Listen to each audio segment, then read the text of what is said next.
안녕하세요. 오늘은 미국 동부 보스턴, 나이아가라, 시카고, 필라델피아 이렇게 알아보도록 하겠습니다. 자, 먼저 보스턴으로 가보겠습니다. 보스턴은요, 매사추세츠 주의 도시입니다. 매사추세츠만의 입구에 있는 주요 항구로서요, 뉴 잉글랜드의 역사, 문화, 산업에 거리에 형성되는 시장과 좁고 굴곡이 많은 도로로 되어 있습니다. 특히 여러분이 많이 아시다시피 하버드 대학교, 레드클리프 여자대학, 보스턴 대학교, 매사추세츠 공과대학 이런 것으로 유명합니다. 즉 아이비 대학이라고 할 수 있죠. 그래서 그 아이비 대학이라는 것은 아이비 나무 있죠. 이 아이비 이게 넝쿨처럼 되어 있잖아요. 이렇게 그 오래된 대학들은 이 건물에 이렇게 아이비가 이렇게 이제 자라는데 그만큼 오래된 대학이고 유명하다 해서 이렇게 아이비 리그 뭐 이런 식으로 이름을 붙이고 있습니다. 자, 그러면 한번 넘어가 보겠습니다. 자, 프리덤 트레일이라고 해서요. 길바닥에 표시된 빨간 표시선을 따라 걷는 것입니다. 자, 유적지를 찾아가면서 볼 수도 있고요. 가이드 없이도 가능하다고 합니다. 그러면 이 보스턴에서 프리덤 트레일이 뭔지 한번 보겠습니다. 자, 이거예요. 자, 여기 보시면 지도죠. 잠깐만 제가 설명을 한번 해드릴게요. 자, 여기서 이렇게 보시면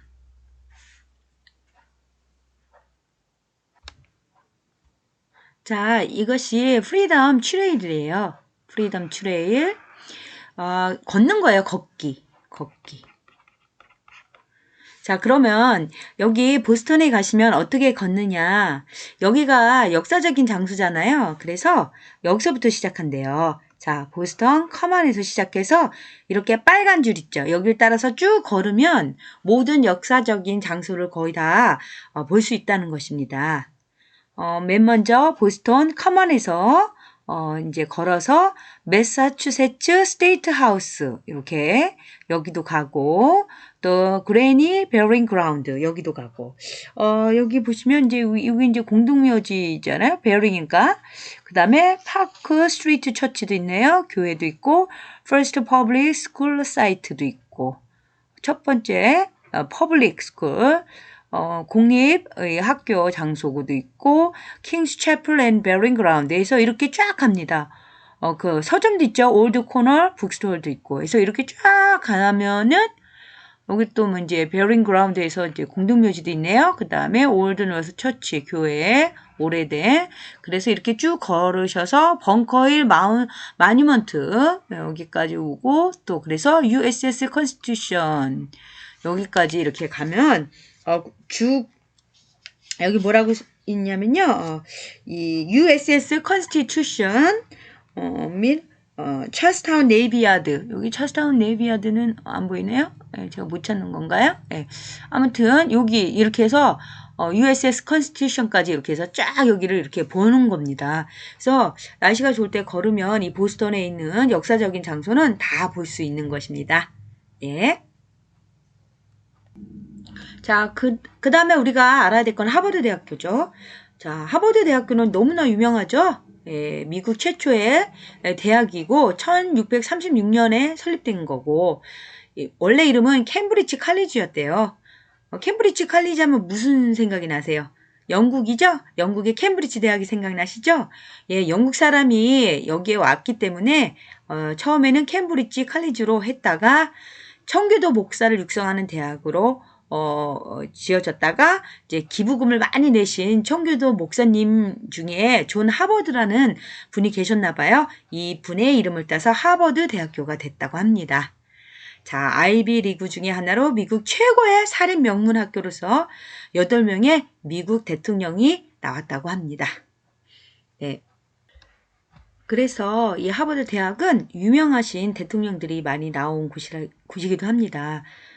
예를 들면 루즈벨트 대통령, 프랭클린 루즈벨트, 존 F 케네디, 그 다음에 또 누구예요? 예, 그 오바마 대통령. 예, 이렇게 아주 많은 분들이 나오셨다고 합니다. 예. 자, 다음은요. 하버드 대학교 전경입니다. 자, 이분은 여기 영어로 써져 있는 것처럼 존 하버드, 아까 그 목사님 기부금을 많이 내셨던 분. 예, 그래서 그분의 이름을 따서 하버드 대학이라고 하였죠. 자, 이번에는 매사추 공과대학교로 가겠습니다. 자, 우리는 매사추 공과대학을 MIT 공대라고 많이 부르고 있죠. 케임브리지에 있는 연구 중심의 공과대학교로서 지질학자인 W.B. 로저스가 1861년에 설립한 이공계, 인문과학, 건축 등 다양한 분야에서 유명한 과학자를 배출했던 곳입니다. 자, 공과대학이죠? 예. 자, 이번에는 보스턴 미술관으로 가보겠습니다. 보스턴 미술관은 보스턴 시내에서 전철로 20분 정도 거리인데 헌팅턴 애비뉴에 있다고 합니다. 45만여 점의 작품을 소장하고 있고요. 이집트, 아시아, 고대, 유럽, 미국, 유럽 등 회화나 조각, 파나 염직 등이 아주 다양한 작품이 있습니다. 고흐, 모네, 고갱, 르누아르, 엘 그레코, 파니니, 코플리 등 아주 이런 유명한 사람들의 작품도 감상하실 수 있을 것입니다. 자, 여기 있죠? 예. 자, 이번에는 나이아가라. 여러분이 많이 보셨을 거예요. 나이아가라 폭포 보겠습니다. 자, 오데오 중에서 슈피리어호, 미시간호, 휴런호, 이리호 등 위쪽에 있는 4개의 호수가 흘러나가는 강입니다. 유역 총 면적은 67만 3천 제곱킬로미터이고 이리호에서 온타리오까지 약 56km를 흐르는 이 강은 미국과 캐나다 사이에 있는 국경의 일부를 이루며 뉴욕주와 온타리오주를 나눈다고 합니다. 자, 이 나이아가라는 이 말은요, 천둥 소리를 내는 물 이렇게 얘기를 하고 있습니다. 원주민 말이라고 하네요. 한번 보실까요? 예, 엄청 크죠? 크고 장엄하다고 생각합니다. 자, 이게 사람들이 지금 여기 보시면 이쪽으로 가고 있어요. 그죠? 예. 여기 이제 비옷을 입고 여기를 여행을 가고 싶으면 이 비옷을 입고 이 보트를 타고 여기까지 들어간다고 합니다. 굉장히 스릴 있을 것 같죠? 예. 한편으로 무섭기도 한 것 같네요. 자, 제가 지금 나이아가라를 설명하기 위해서 그림을 그렸습니다. 자, 여기 보시면 이 슈피리오가 여기에 속하는 거예요. 이 첫 번째 거. 그 다음에 미시간호는 여기에 있고 오데오잖아요. 이 오데오는 5개죠. 네, 그 다음 휴런호는 여기 3번. 여기 속하고 그 다음 이리호는 여기 속하는 거예요. 그 다음에 온타리오 5번 있죠. 자, 오데오 중에서 이 4강이 여기가 지금 나이아가라 폭포예요. 제가 별 표시를 해놓을게요. 여기가 별 표시가 나이아가라예요. 자, 별이 좀 이상하네요. 예. 아무튼 여기가 나이아가라 폭포인데 이 물이 이렇게 모여가지고서 이쪽 온타리오로 간다는 거죠. 이 나이아가라를 통해서. 예.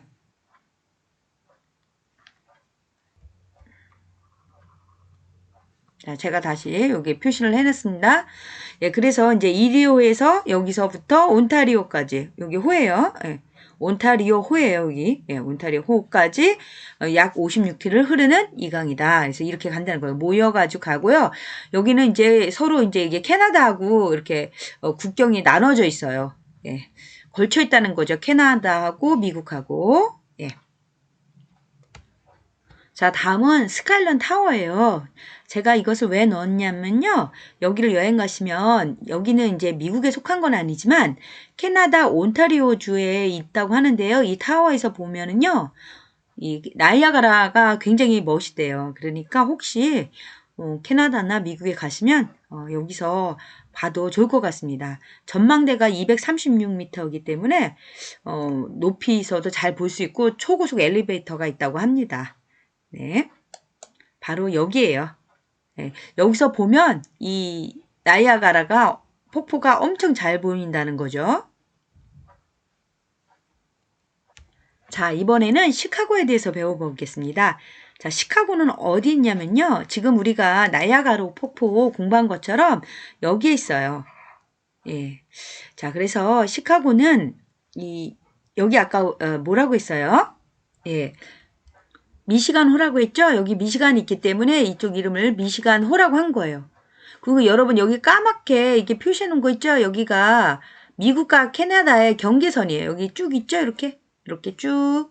예. 경계선이에요. 자, 시카고는 여기에요. 많이 들어보셨죠? 시카고는 일리노이주에 속하는 거예요. 일리노이주.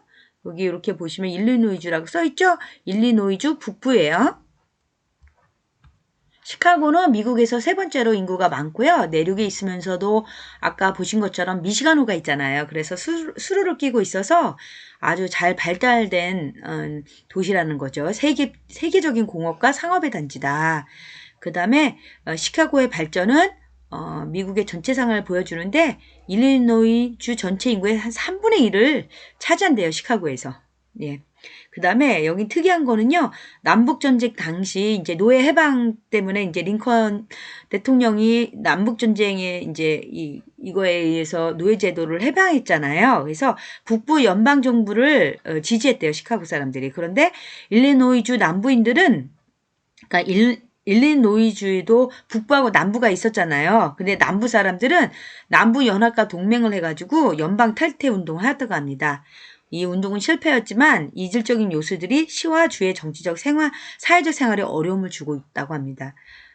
즉 쉽게 말하면 일리노이주의 북부에 있는 시카고 사람들은 노예 해방에 대해서 찬성을 했고 그 밑에는 일리노이주 시카고의 그 밑에는 남부 사람들은 별로 그렇게 찬성을 안 했다는 거죠. 예.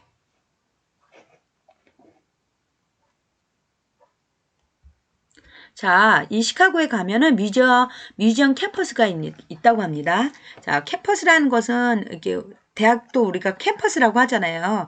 단과 대학들이 모여 있는 것처럼요. 그래서 이 박물관이 참 많다는 뜻이에요. 자, 그러면 어디 있는지 한번 볼게요.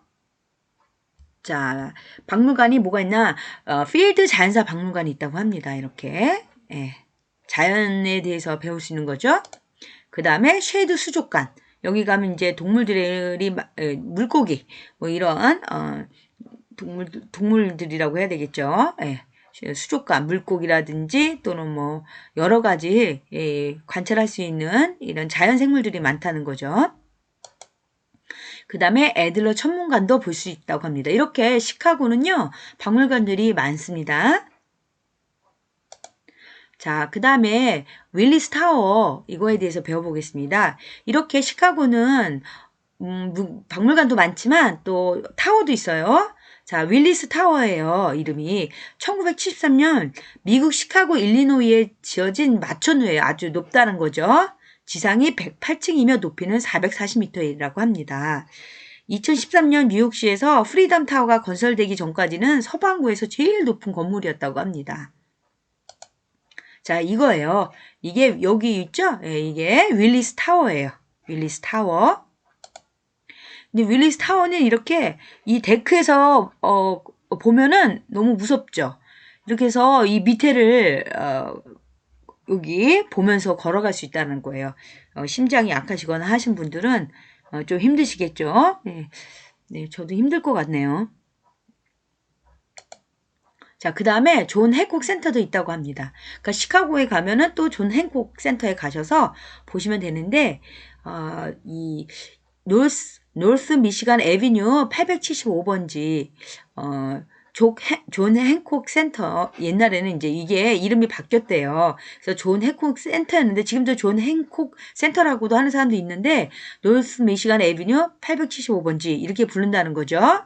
1969년에 완공되었고 지상이 100층이라고 합니다.